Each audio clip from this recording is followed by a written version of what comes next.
והיום אנחנו מארחים את לי, נכון? שבחרת בדולב. למה בחרת בדולב? זה שחקן באמת שהכי טוב שם, והכי משחק, הוא ילד אותה. צריך להראות את הסרטון ליאנקלה שיבין שביום הצ'קים... שיקדים את זה, שיקדים. כן. אני פה מערכות כבר תחת תאבון. גם אני. בחרת דגים חריפים, נכון? למה? ספרי לנו למה בחרת. כי זה המנה שאבא שלי הכי אהב, שזה המנה הכי טעימה שתמיד אחת היפן קשים.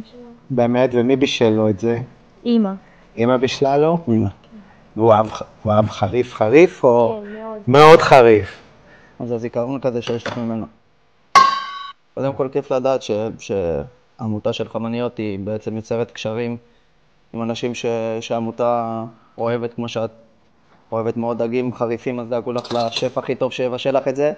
אמרת שאת אוהבת מכבי חיפה, אז אני ישר התקשרו אליי. הביאו את השחקן הכי טוב של מכבי חיפה. זה אתה אמרת.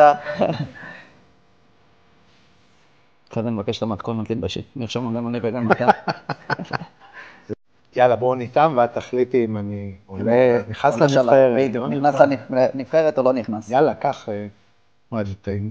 זה עבר, אה? כן.